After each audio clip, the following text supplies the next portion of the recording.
já que hoje sextou é dia de resmão semanal e especificamente a respeito da sexta-feira, antes das crônicas do Fora de Curva, que vai ser um pouquinho diferente hoje, eu vou tratar de três assuntos. Primeiro, a Índia ultrapassando a China em termos de população. Segundo lugar, a ministra do Planejamento, Simone Tebet, afirmou que não vai haver mais impostos. Será que isso é verdade?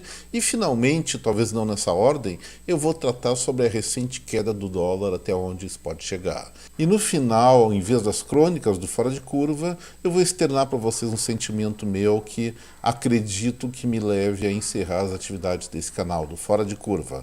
Mas mesmo assim, vou esquecer um pouquinho desse assunto, vou deixar para o final, como eu falei, e vamos trabalhar agora porque essa semana foi muito cheia de assuntos. Na segunda-feira, além do quadro que vem por aí, eu abordei dois assuntos. Em primeiro lugar, eu comentei a respeito do resultado do Índice Geral de Preços da Fundação Getúlio Vargas, referente ao mês de março, colocando que esse indicador manifestou uma brutal queda nos preços por atacado e um crescimento acentuado nos preços ao consumidor, significando isso que recessão ao nível da produção e uma elevada inflação ao nível das famílias, o que seria, em tese, ou é o pior dos mundos no contexto econômico, e isso nos dá alguns sinalizadores um tanto quanto preocupantes para a economia brasileira nos próximos meses. Segundo assunto diz respeito à decisão do ministro de Portos e Aeroportos de limitar o número de passageiros no aeroporto Santos Dumont, no Rio de Janeiro, para favorecer o Galeão, o Aeroporto Internacional do Galeão, que, em tese, está tendo uma ocupação muito aquém da mínima necessária para se viabilizar. Aí eu critiquei a iniciativa, deixando claro, mercado é mercado, as pessoas preferem o Santos Dumont, porque oferece mais comodidade, melhor infraestrutura, enfim. Se o Galeão quiser aumentar o seu número de passageiros, que atraia mais voos das companhias aéreas e, evidentemente, passageiros. Já na terça-feira, o IBGE divulgou a inflação oficial brasileira de março, através do seu IPCA, com uma alta de 0,71%. Os analistas de plantão comemoraram esse resultado, mas eu achei ele muito, mas muito preocupante, porque isso mostra uma dinâmica de preços bastante acentuada, de alta de preços bastante acentuada no Brasil, mesmo que o setor alimentício, que pressionou a inflação nos últimos meses, tenha tido uma alta de apenas 0,05%. Pode-se dizer que a maior parte dessa alta foi devido à reoneração dos combustíveis, causando aumento de preço, evidentemente, mas já dá para identificar a contaminação das cadeias produtivas desses problemas atuais que o Brasil está enfrentando. Também tratei na terça-feira de uma situação que está acontecendo na Noruega, onde o governo de lá, ano passado, criou um imposto sobre os muito ricos, sobre os bilionários, de 1%. O que aconteceu? Esses bilionários, que não são bobos nem nada, saíram do seu país e foram morar normalmente ou preferencialmente em outros lugares da Europa, e o governo norueguês, ou a sociedade norueguesa, além de perder essa base tributária, perdeu a fortuna das pessoas que migrou para os outros países. E isso é um alerta para essa situação que também está sendo estudada no Brasil.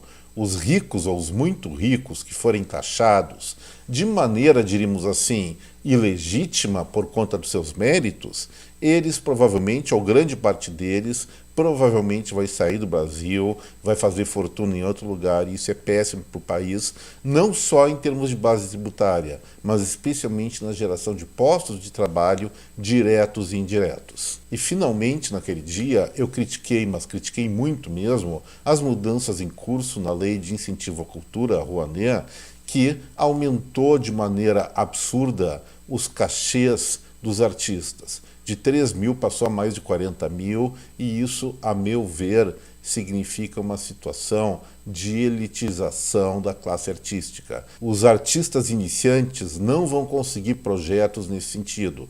Isso é destinado àqueles atores, cantores e afins realmente que já têm mais condições de atrair um público e não querem fazer isso através da bilheteria ou patrocínio do setor privado. Querem pegar a lei de incentivo à cultura, que é imposto de renda que deixa de ir para os cofres públicos para eventualmente ser gasto em educação, saúde ou até cultura, mas mais popular, e vai acabar indo para o bolso de uma pequena elite que se acha intelectual, mas na verdade eu vejo que a maior parte deles são pessoas muito pobres de espírito e muito interessadas não no melhor para o seu público, mas para suas finanças pessoais. Na quarta-feira, gente, eu iniciei o vídeo abordando o sumiço do metaverso. O que aconteceu? Até o ano passado se falava muito dessa plataforma, onde a gente botava os óculos meio malucos e entrava numa realidade virtual com avatares, e de repente, aos poucos, esse papo começou a sumir das mídias, começou a sumir dos debates e ficou meio esquecido. Aí eu questionei, será que é o fim do metaverso? Acho que não. Acho que o fogo de palha passou, mas essa iniciativa tem algumas utilidades, especialmente no que se refere a reuniões formais à distância e algumas outras coisas. Mas uma coisa é certa, as pessoas, especialmente pela experiência negativa que tiveram com o Fica em Casa da pandemia, elas aprenderam que a vida virtual não se compara, é muito inferior à vida real. A população, a maior parte das pessoas, sim, ela quer viver, quer tocar, quer a realidade. Não um universo paralelo onde a gente se traveste de um bonequinho e passa a conviver socialmente com outras pessoas de uma maneira um tanto quanto artificial. O ser humano tem sim sua individualidade, mas essencialmente nós somos ainda um bicho tribal. E bicho tribal precisa conviver, precisa tocar, precisa conversar, precisa interagir presencialmente. Acredito que isso nunca mude na nossa humanidade. Depois eu ainda tratei da questão das vendas do comércio varejista brasileiro, primeiro entendendo que o resultado de janeiro, um tanto quanto atrasado, refletia a maior parte dele os salários ganhos em dezembro e gastos no mês seguinte, ou seja, janeiro de 2023, mas também questionei o IBGE com a sua metodologia, já que registrou uma alta de 0,4% em relação a janeiro de 2022, mas os itens ou os grupos de consumo mais importantes tiveram elevações mais elevadas que esse 0,4%. Isso significa que há uma incoerência entre o resultado geral e os resultados específicos, e provavelmente isso vai mostrar algum erro, algum problema de ponderação das vendas do comércio varejista brasileiro. Espero que o IBGE faça uma avaliação desse problema e arrume logo, eventualmente, alguma caquinha que foi feita. E como último assunto daquele dia, eu não pude deixar de abordar, até fui criticado por isso, por uma pessoa muito querida, a respeito do custo do sofá e da cama comprados para o Palácio do Alvorada ao casal presidencial. Os dois móveis saíram, se não me engano, em torno de R$107 mil. Todos os outros móveis para o Alvorada ficaram em torno de R$200 mil. Naquele momento, eu argumentei, não estou interessado na vida íntima de Luiz Inácio da Silva e sua esposa. Muito antes, pelo contrário, isso é fórum íntimo, pessoal deles e não me interessa. Mas me interessa sim como o dinheiro dos nossos impostos está sendo gastos. E nesse ponto, eu reafirmo, achei um exagero, achei uma desfaçatez o que fizeram com o dinheiro público confiado a esse presidente da República ou sua equipe que optou por comprar móveis a um preço tão aviltado. E ontem, na quinta-feira, também 3 assuntos. O primeiro disse respeito à missão em curso do presidente Luiz Inácio da Silva à China e os riscos que o país tem de aderir ou criar acordos muito íntimos que faça com que o nosso país tenha vínculos mais fortes com a geopolítica chinesa e, eventualmente, a russa. Isso acho um risco, acho um erro e vou continuar reforçando essa tese aonde eu puder. O Brasil tem que se manter independente dessa geopolítica expansionista chinesa e russa, e ainda mais, se é para buscar uma associação por identidade cultural, gente, a nossa formação é basicamente ocidental. Nós somos originários, pelo menos no que se refere à nossa língua, da sociedade latina, do antigo Império Romano. Nós temos uma forma de pensar. Os orientais pensam de maneira diferente e têm objetivos diferentes. E eu, pessoalmente, como cidadão brasileiro, não gostaria nada, mas nada, de assistir meu país se aliando a nações que invadem outras, que acabam com a determinação de populações, de povos que têm que ser independentes. Eventualmente isso aí pode acontecer aqui na América Latina também. Então, fica aqui a minha manifestação. O Brasil, sim, pode e deve comerciar o tanto ao máximo possível com a China em condições evidentemente vantajosas. Mas a aliança política, isso vai ser um grande erro histórico, espero que realmente não aconteça. E também ontem eu abordei a decisão do governo Biden em colocar um patamar mínimo de 67% dos veículos vendidos nos Estados Unidos em 2032 movidos à eletricidade, limitando, por questões, em princípio, ambientais, o uso de veículos de combustão interna, diesel, gasolina, bem dizendo. Isso aí foi uma decisão parecida com que a União Europeia tomou algumas semanas atrás, e eu avaliei, será que isso aí é só uma questão ou uma preocupação ambiental? Eu fui um pouco mais adiante e vi que isso aí pode estar significando, sim, uma medida de protecionismo de mercado, já que a indústria automobilística, que ainda é importante em todo o mundo, ela está tendo como principais centros de crescimento a Ásia, melhor falando, Coreia do Sul, China e Índia. E aí, para criar eventualmente uma barreira não tarifária para esses países, vamos mudar as tecnologias minimamente aceitáveis. Isso acontece, ou aconteceu várias vezes com o Brasil, no que diz respeito aos seus produtos agrícolas e agroindustriais. Cada vez mais o nosso país tem restrições, na Europa especialmente, por conta das chamadas barreiras não tarifárias. E isso deve acontecer com os veículos, usando como argumento a questão ambiental. A meu ver, pode ser ambiental sim, mas fundamentalmente é interesse de reserva de mercado na economia, e pessoalmente eu acho isso uma coisa negativa para o mundo inteiro, até para a própria Europa e os Estados Unidos no longo prazo. E finalmente, encerrando o vídeo de quinta-feira, eu comentei a respeito do Brasil, do governo brasileiro, começar a tributar em 60% as compras que várias pessoas estão acostumadas a fazer para os sites como Alibaba e Shopee, abaixo de $50. Primeiro, essa tributação vai incidir não só sobre o preço do produto, mas sobre o frete também, que a meu ver é um erro.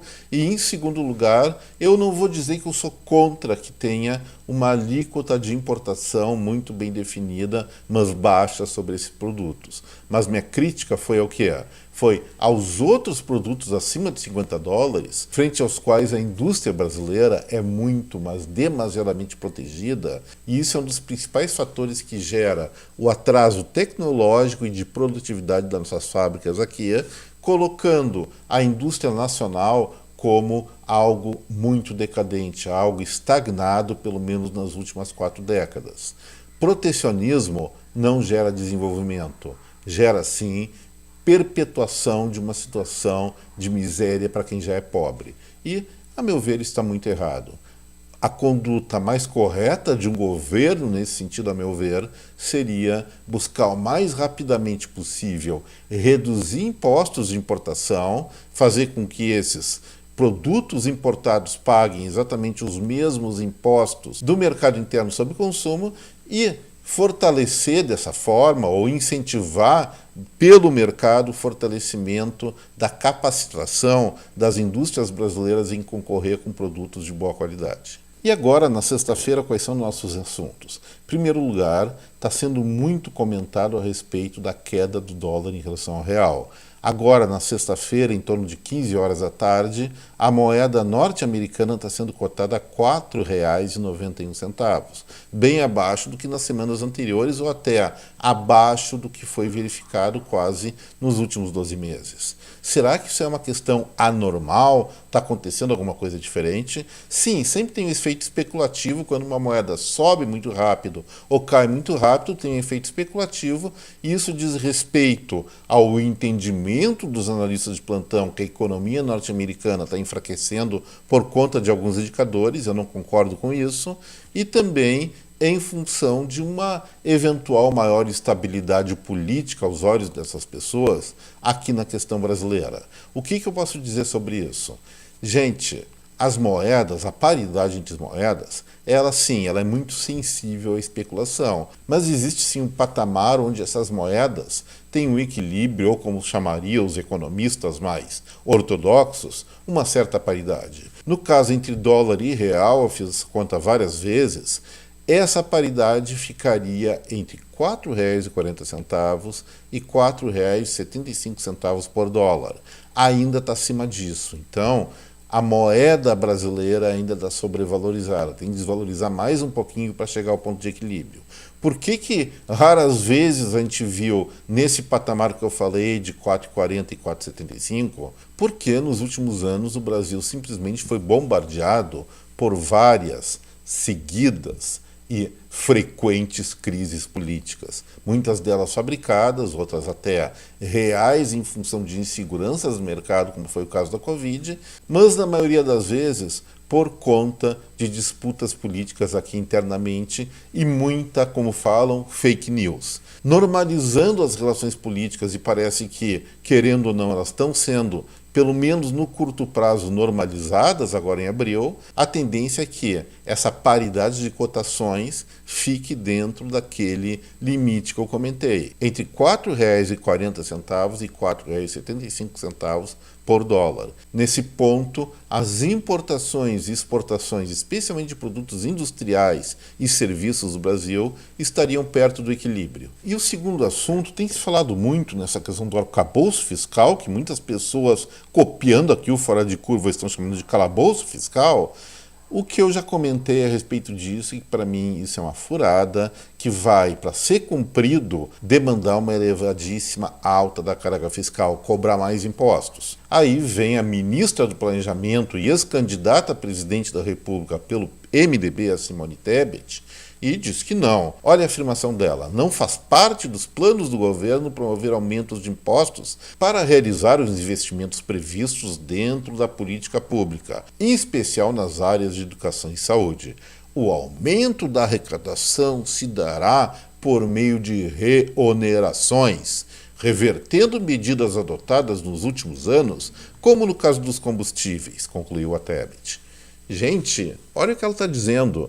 Não vai haver mais impostos, vai haver reonerações. Se eu estou aumentando impostos, mesmo que eles estejam mais baixos, eu estou reonerando. Será que eu não estou aumentando carga tributária em relação ao período anterior? Claro que estou. Isso é uma enrolação, pessoal. Não vão cair nessa conversa. O governo atual foi eleito até com essa intenção, tem certa legitimidade para isso, mas vamos deixar muito claro. Está aumentando carga fiscal porque está cobrando mais impostos da sociedade. Fim de papo, e é isso, essa é a verdade. Quem é a favor disso, que comemore, mas quem é contra, como eu, que lamente ou saliente para o seu público, para os seus amigos, para as pessoas, que isso é uma medida que só tem a prejudicar o conjunto da sociedade e da economia brasileira. E agora, encerrando essa parte do Fora de Curva, o que eu queria comentar com vocês é que hoje, sexta-feira, é um dia histórico. Hoje, relembrando, estamos no dia 14 de abril de 2023, data em que a China deixou de ser o país mais populoso do mundo. Foi ultrapassado pela Índia, que cruzou a faixa de 1,4 bilhão de habitantes. O que significa isso?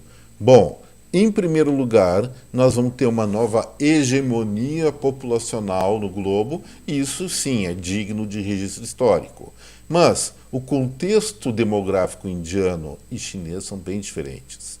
Há algumas décadas atrás, os governantes da China fizeram aquela política do filho único. Eles estão pagando o pato por isso porque chegaram a esse 1,4 bilhão de habitantes, mas agora, em 2023, já vai se registrar uma queda de pelo menos 50 milhões de chineses na população, e essa retração populacional ela deve continuar nos próximos anos, não há sinais de reversão disso. Inclusive, cientistas chineses, com apoio do governo, estão desenvolvendo úteros artificiais para caso que a população lá dos jovens não se mexa fazendo chinesinhos, eles tenham uma fonte alternativa para gerar mais gente para continuar abastecendo o mercado produtivo. Na China a questão é diferente, gente. Sim, foram feitas algumas tentativas de restrição do crescimento populacional lá naquele país. Inclusive, nos anos 80, eu estava lá, sob o governo da Indira Gandhi, era comum fazer uma permuta da esterilização das mulheres em troca de um radinho de pilha. Mas nada adiantou muito, a Índia continua crescendo, talvez a taxas de fecundidade um pouco decrescentes, mas tem muito espaço ainda para o crescimento populacional indiano, que nos próximos anos deve atingir sim a marca de 1,5 bilhão, 1,6 bilhão e até 1,7 bilhão de habitantes. Isso significa que, também abordando questões sociais, que a Índia começa a transparecer como a principal fornecedora de mão de obra industrial do mundo. Aquelas fábricas que estão hoje na China, até por questões geopolíticas, tendem a migrar não só para a Índia, com essa população toda, a um custo muito mais barato que no Ocidente, mas também para outros países como o Vietnã. Ou seja, temos um novo campeão populacional do mundo, e esse campeão, como eu falei, a Índia, é um dos países que mais cresce no planeta nos últimos anos, deve continuar assim pelas próximas décadas. Vai sair daí uma nova superpotência global, pelo menos em termos econômicos, militarmente não sei. E agora, gente, vamos encerrar o nosso Fora de Curva e ao invés das crônicas tradicionais do nosso canal, eu vou contar uma historinha a respeito de uma atleta espanhola chamada Beatriz Flamini. Ela simplesmente ficou dentro de uma caverna com uma pequena interrupção, porque o modem dela ficou estragado, precisou consertar, mas ela ficou dentro de uma caverna, sozinha, por 500 dias. Saiu dizendo que foi uma experiência excelente. Por que eu falo nela? Primeiro, porque ela foi uma vitoriosa, se propôs a fazer tão grande isolamento, não sei quais foram as motivações dela, mas ela cumpriu seu objetivo e tem seus méritos em relação a isso. Parabéns, Beatriz. Mas 500 dias, gente, é mais ou menos o tempo em que eu iniciei esse projeto do Fora de Curva. Nesse período, eu tive muitos momentos de satisfação, momentos de ansiedade. Eu agradeço muito, mas muito mesmo, toda a audiência que eu tive. Eu juro para vocês, eu prezo cada um dos meus 438 inscritos, mas eu tenho que reconhecer, pessoal, isso não é suficiente para dar aquela viabilidade que eu pensei ou que eu imaginei que teria o meu canal. Recebi muitas críticas a respeito disso, até em relação à minha persistência.